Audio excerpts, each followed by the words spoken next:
sure that you guys are too mature for this sort of situation. But at my house, this sometimes happens. I overhear a conversation that's going like this. You didn't take out the trash. Yes, I did. No, you didn't. Yes, I did. How long could this go on? How loud could it get? How soon before someone is calling names? How soon before elbows are being thrown? My children need help with this sort of situation. Actually, my husband and I need help with this sort of situation. Apparently, actually, the whole United States of America needs help with this kind of situation. So, this is an argument about facts.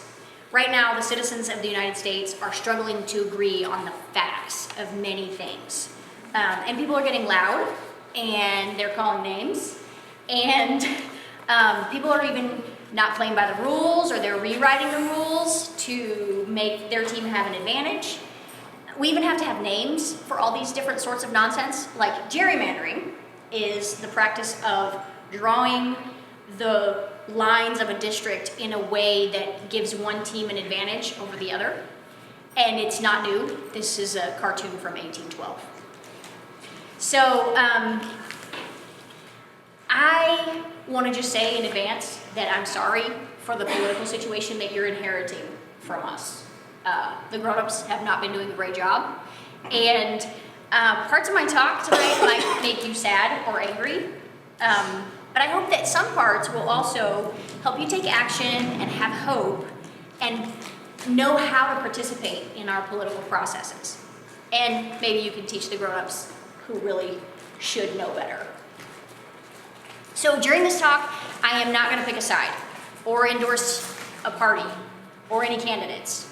But I am going to try to present ideas that I think we could use to make some adjustments that might benefit all Americans. I warn you, one of the solutions that I'm going to propose is a big one. It's too big for most people. But I think the problems are big and they require big solutions. So let's go back to my kitchen and the trash. Family life is teaching me so much, right? Here's a method that's helping us right now. When we run into this sort of situation where we can't even agree on what has happened, it helps if we remember our first job is to listen and ask questions. We might ask, when did you take out the trash? Suddenly, we are paying attention to the other person, we are gathering data, we are looking for more information. We might find out that they took out the trash this morning, but then someone else in the house came along and cleaned their whole room and dumped all their trash in the bin, and now it has to be taken out again. But we can approach the situation more calmly, and we can say thank you to the person who did their job, and we can just, that doesn't mean that they don't have to still do it, but we can all approach the situation more calmly, and we can get the things done that need to be done. But sometimes there isn't a tidy solution based on more information, or the facts aren't verifiable yet. And then we need a way to keep functioning when we can't agree. I'll be honest, I hate the phrase, let's just agree to disagree. It just rubs me the wrong way for some reason. And so what we're trying in our house right now is to say, I hear you, I disagree with you, let's just leave it at that and move on. And then we can still function, we can still play as a team, we can allow space for disagreement, but we can move forward. Sometimes we can agree about the facts, but not what we should do about them. So the Pew Research Group has been conducting surveys in the United States for a long time. Questions they've been asking since 1958 are, do you trust your government to do the right thing most of the time? And to be careful with taxpayer dollars, or to address the concerns of ordinary citizens? And the answer is increasingly no. Pew released new results in June. People of all walks of life, members from both major political parties, independents, people from all ethnic groups, agree that the government isn't to be trusted. Also, people do trust the government a little bit more when their party is in power, but it's not by much, just a few points. So we know we really can't trust any party. What is trust? Anybody?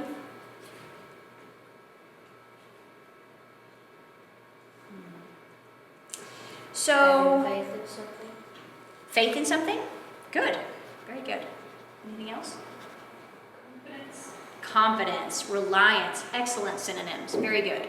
So according to Webster's dictionary, trust is assured resting of the mind on the integrity, veracity, justice, friendship, or other sound principle of another person.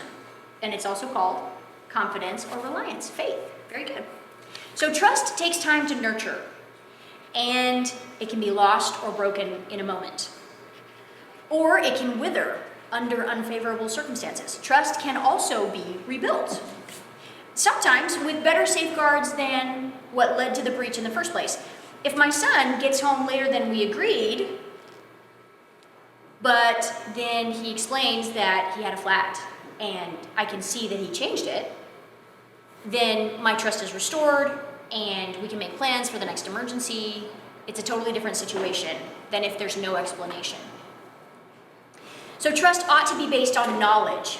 Even if we don't trust someone to do some things, we might trust them to do others. For example, based on our previous knowledge of a person, we might trust them to mow our lawn, but not to repair our car. We might trust them to feed our animals while we're away on vacation, but not to babysit our children, right? There are different kinds of trust for different situations. Let's talk about two different ways to approach history.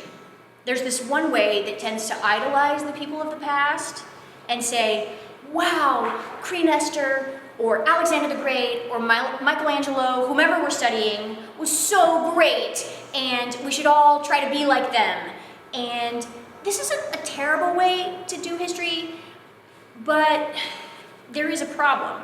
There's a danger involved because the other way to do history is to spend a lot of time researching someone from the past and then say, aha, Nebuchadnezzar, George Washington, Nikola Tesla, whomever, was really this horrible person. They did these stupid, evil things, and we should all hate him or her and strive to be as different from them as possible. Which approach do you think is right? Neither. Thank you. Very good. Neither, right? What should we do instead? We should approach history the way the Bible does. King David is there, heroically defending his people, and evil and selfish in plotting and executing a murder to cover his other sins. Alexander Solzhenitsyn said it this way: the battle line between good and evil runs through the heart of every man. I don't think he would mind if I use the word human. I think we should say it together. The battle line between good and evil runs through the heart of every human. So sometimes they chose wisely and bravely, and sometimes they chose foolishly and acted with malice and cowardice.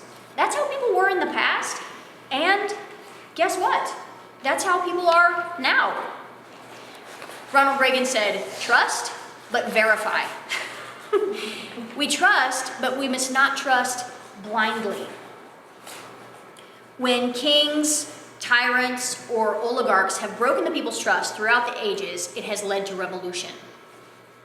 We see this throughout history and all over the world. Some breaches of trust are severe and lead to immediate coups, such as what's happening right now in Sri Lanka. Some breaches of trust are less offensive to the people and they take longer to develop. But the law of sowing and reaping is like the law of gravity. You can call it karma, but we can't plant tomatoes and reap onions. We can't plant ignorance and tyranny and reap freedom. That's not how the world works. We must plant self-control and virtue and wisdom if we want our country to be strong and free. We must plant it in our own hearts. Our government was designed to be highly engaged with the citizenry. According to the design, we were supposed to be 2 degrees of separation between me and the president. I should be able to contact my congressperson have a meeting if I need to, if I have something serious that I need to talk to them about, and my congressperson should be able to see the president in the regular course of their duties as necessary. There should be 1 degree of separation between me and the lawmaking authority. They should know that they represent us. So, right now, that's not the way things are working. They have 2 jobs in the House of Representatives. They are supposed to represent their constituents, and they're supposed to cooperate with each other. But the size and the orientation of the House right now make it easy and more satisfying to cooperate than it is possible for us to be represented. So what's happening is they're cooperating, but they're not representing us. Okay, so there's been so much peace for many people, the majority in the United States, for so long that many of us have let slip the watchful duties of citizenship. For those who have suffered violence and misery in the United States, there's been very little time or resources to be able to engage in the political process. Now many of us feel the behemothing weight of our government. Is it possible for one person to make a difference, we wonder? Will my vote even count? In the last year, I've met 2 different soldiers who don't vote. They were patriots, willing to put on a uniform and serve in dangerous places. But they felt that their votes didn't matter. Am I fooling myself to keep trusting in these systems? I recently heard a cultural commentator say that we have a catastrophic failure of trust in our institutions. That is not a very hopeful picture. With all this bad news, I'd like to propose some solutions. We need to trust the right people. My chief trust is in God. I believe that there's a real God working in history through people's choices. I believe that humans have made decisions in the past that have mattered, both as individuals and as communities. I would much rather be alive now, in this time and place, than 100 years ago or 1,000 years ago. I know that I can trust my 7-year-old to take care of certain chores. He can put a new bag in the trash can reliably. He does it all the time. Does that mean that he should be required to carry the full bag out? That's a totally different job. It's much more suitable and appropriate for my 13-year-old. I think we need to trust differently. First, there are some jobs that I don't think the government, especially the federal government, can ever be very good at. Caring for people's souls, educating children, taking care of older people, taking care of people who are struggling. Or let me say it this way. I think that the farther away from a problem the government is, the worse it is at helping. My order of operations goes something like this. When an individual citizen can do a job, we should. When a local organization can do a job, it should. If it isn't part of the government, that's better. If the problem is a county-sized problem, then sheriffs, city councils, local school boards are our established methods for solving those kinds of problems. If the local authorities are overwhelmed, say in the case of a natural disaster, then there is a role for statewide intervention, and the last entity to get involved in any situation ought to be the federal government. Why? Imagine a government trying to console a teenager through heartbreak. Imagine a government trying to coach Little League. Imagine a government telling people what careers they ought to choose. These are clearly roles for humans, not governments of any size. Thoreau famously said, "That government is best which governs least."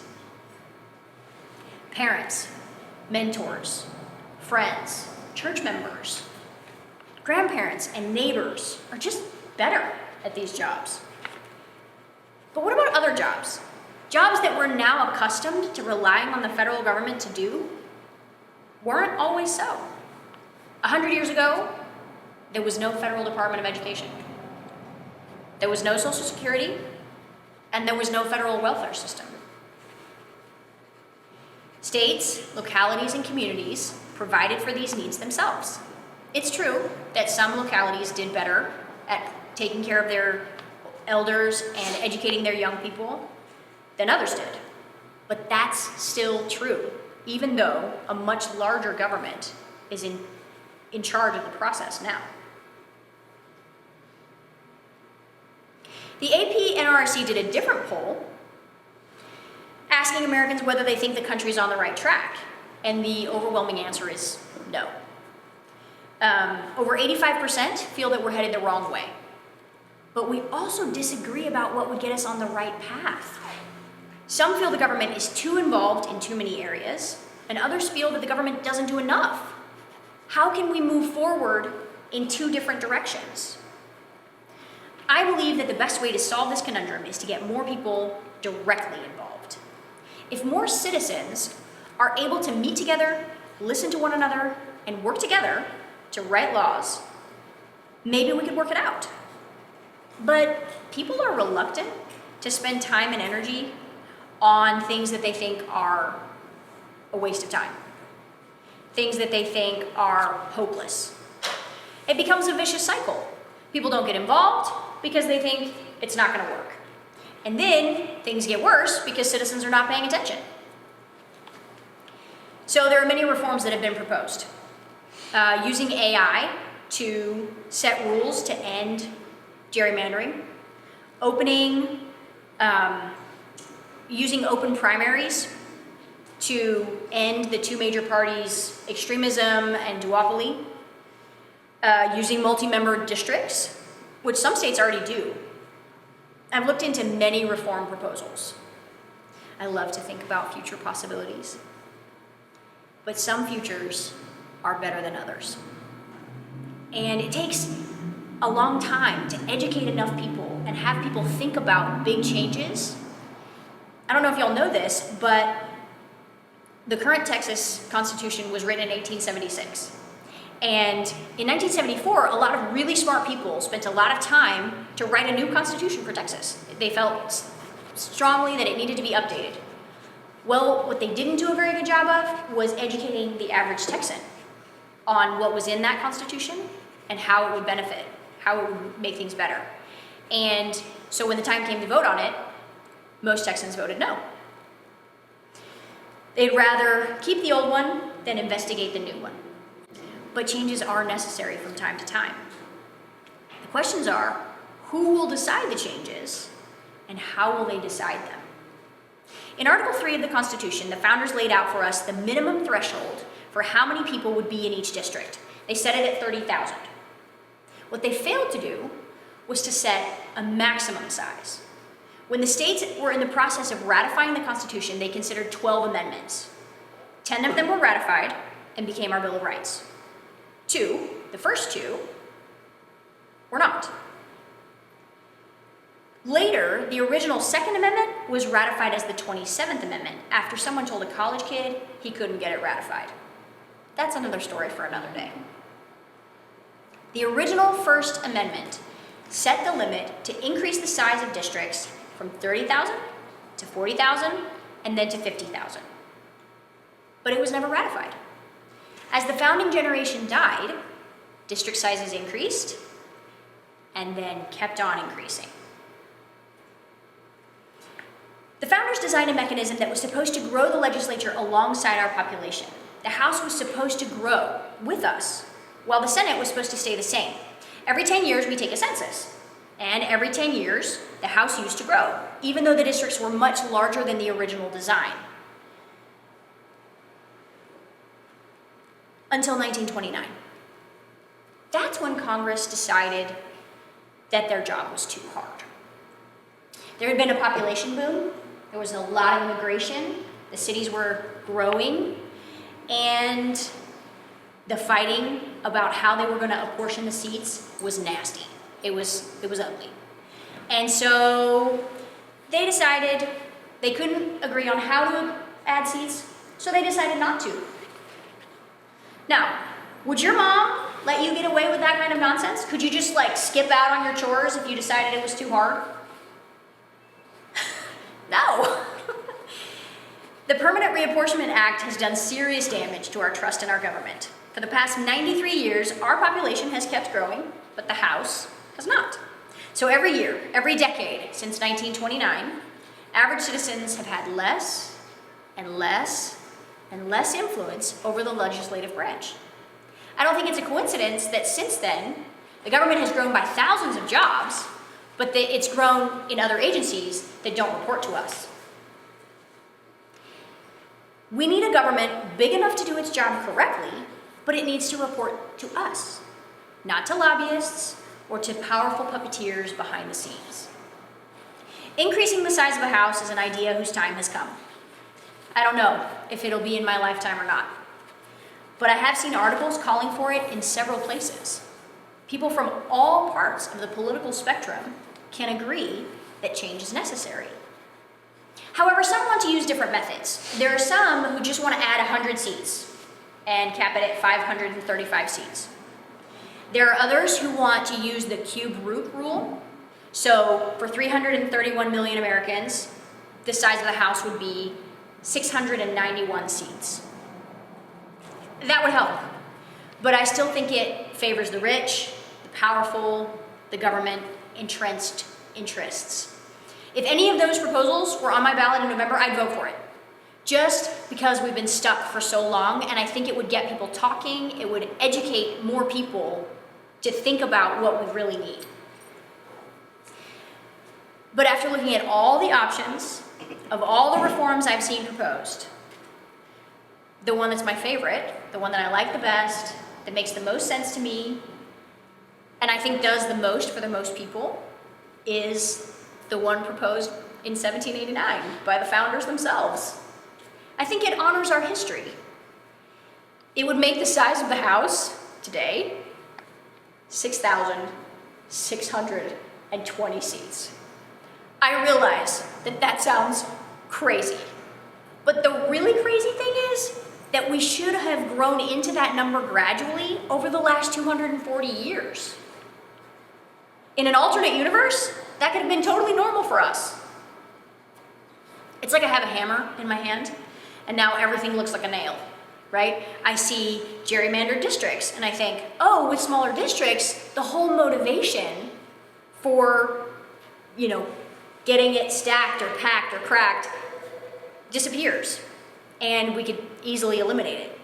I see an overzealous administrative state, and I think, oh, with more representatives, we could make laws that are good for everyone, not just what this particular agency thinks.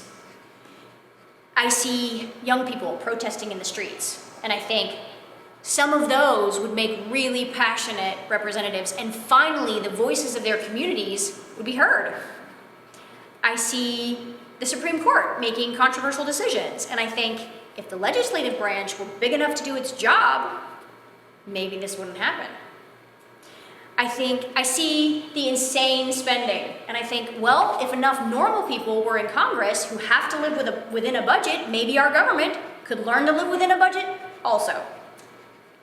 But the hammer really isn't in my hand. It's in all of our hands. We have to get to work, right? There are jobs you can do. In your community, there are already people and organizations you can reach out to. If you're concerned about kids who don't have enough to eat, you can volunteer with your church's food pantry. If you're concerned about old people forgotten in nursing homes, you can go and read a book to them.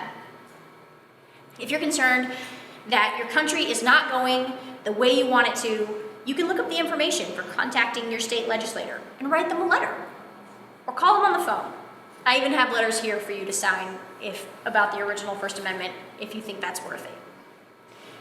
There was a famous Frenchman, Alexis de Tocqueville, who visited to write a very long book about what he thought was good and was not so great about the United States. One of his favorite things was how Americans see a problem, join with their neighbors and friends, roll up their sleeves, and get to work to solve it. So we can have trust in our government, but we have to build it ourselves. Most of all, pray and trust God that He will work, even when the grown-ups Don't act like grown-ups. Thank you for listening.